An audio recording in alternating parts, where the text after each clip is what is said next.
Waalaikumsalam warahmatullahi wabarakatuh. Innal hamdalillah salatan wa salaman ala rasulillah. Asyhadu an la ilaha illallah wahdahu la syarika lah wa asyhadu anna Muhammadan abduhu wa rasuluhu la nabiyya ba'dah. Allahumma shalli ala sayyidina Muhammad wa ala alihi wa ashabihi wa mawalah, amma ba'du. Ketua pengurus masjid beserta seluruh pengurus masjid yang kami hormati, para alim ulama, jadi pandai, tokoh masyarakat, orang tua kami, guru-guru kami yang berhadir, asatidz wa asatidzat rahimakumullah, Pak Didis dan sahabat para ustaz yang berhadir, Dita Manik yang menemani saya, Ibu dan Bapak rahimakumullah, hadirin wal hadirat sidang jemaah subuh rahimakumullah, insyaallah seluruhnya dimuliakan Allah Subhanahu wa taala. Amin ya rabbal alamin.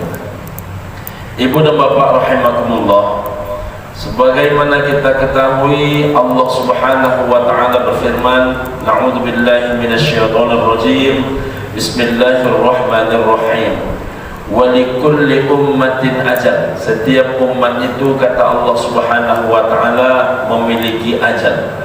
Kalau umat saja memiliki ajal, apalagi perseorangan, seluruhnya memiliki ajal. Bahkan setiap kaum, ibu dan bapak juga memiliki ajal. Semua dalam keadaan husnul khatimah. Amin. Khalaqahullahu asyadda alaihi minal maut. Tidak ada, kata Nabi, yang paling dahsyat, yang paling berat, yang paling menakutkan, yang dihadapkan kepada anak cucu Nabi Adam, yang ditimpakan kepada anak cucu Nabi Adam. Man kana akhiru kalamihi la ilaha illallah dakhala jannah. Siapa yang di akhir hidupnya mengucapkan kalimat la ilaha illallah dakhala jannah, kata Nabi, dipastikan dia masuk syurga. Mudah-mudahan kita salah satu yang mengucapkan la ilaha illallah menjelang kematiannya. Amin. Mengapa orang tak bisa mengucap la ilaha illallah? Karena dia sedang mengalami sakarat, mabuk. Kenapa dia mabuk? Sakitnya mati itu membuat orang mabuk. Jadi kalau sakit sudah berlebih, maka mengigau pun datang. Yang ketiga, kalau ibu dan bapak pernah terluka, lalu terluka itu terhempas ke sanding bangku, sanding meja, itu seahli zikir orang, ibu dan bapak, belum tentu kalimat zikir yang keluar. Padahal hanya sekali terbacok, hanya sekali terluka. Terbayangkan kita kalau luka itu berulang-ulang di tempat yang sama sampai 300 kali bacokan pulang.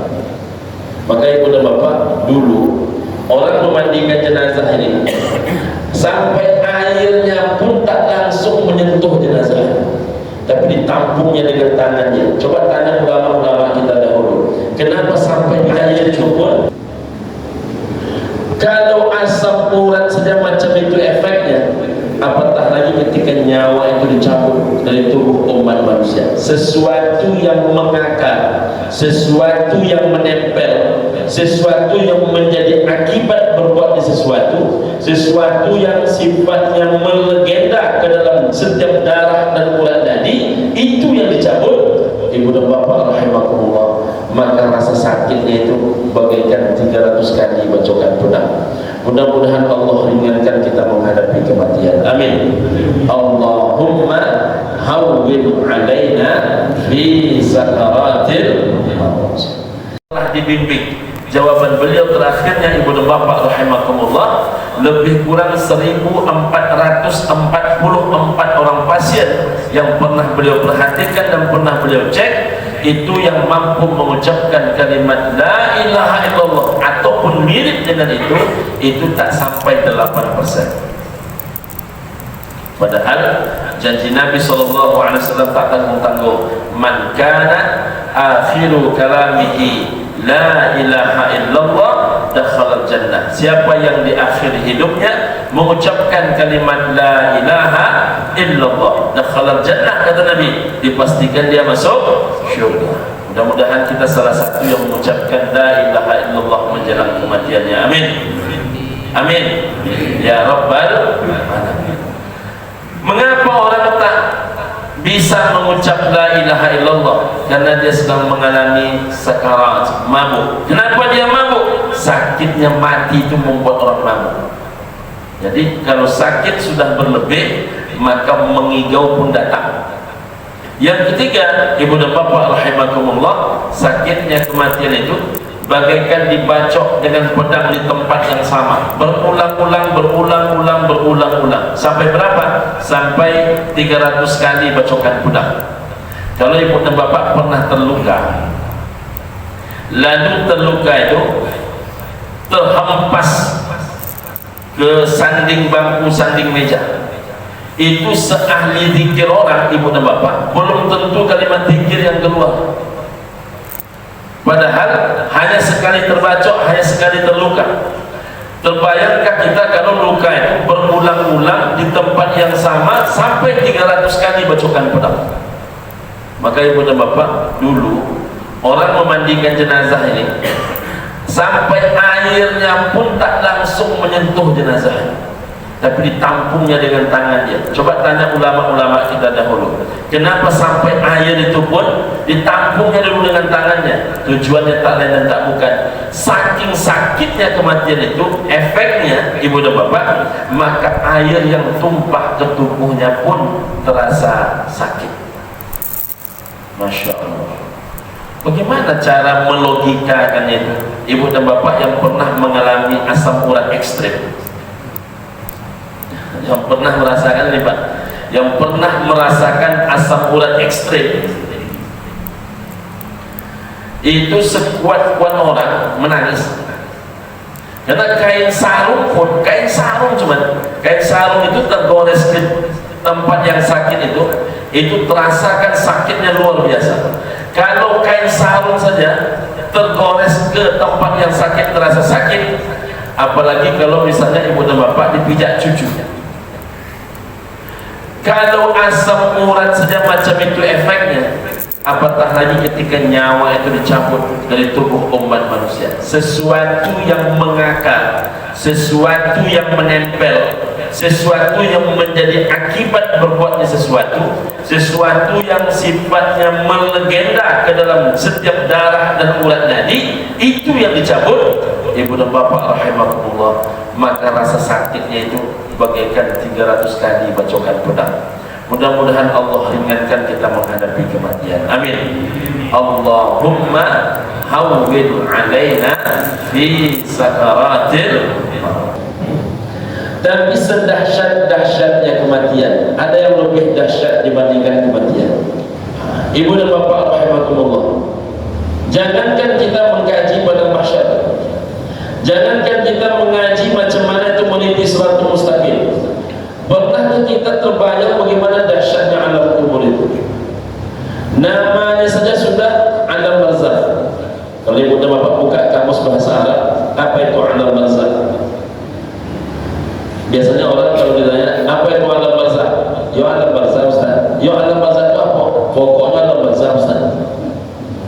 Alam barzakh itu secara kamus bahasa Arab, makna sederhananya pada bapak adalah pembatas. Kenapa dia disebut pembatas? Karena disebut dunia terlampau, disebut akhirat belum sampai.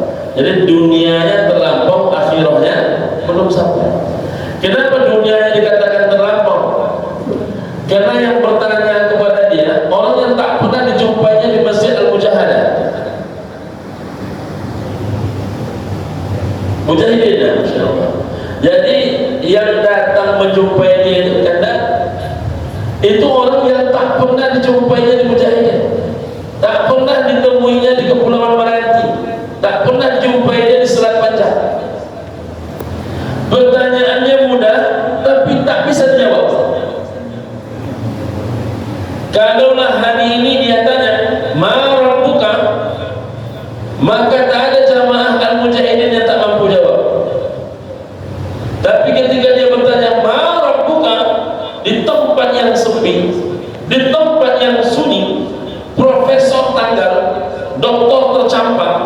ulama dia tak berlaku, tokoh masyarakat dia tak berguna, ketua ini ketua itu dia tak ada fungsi sama sekali.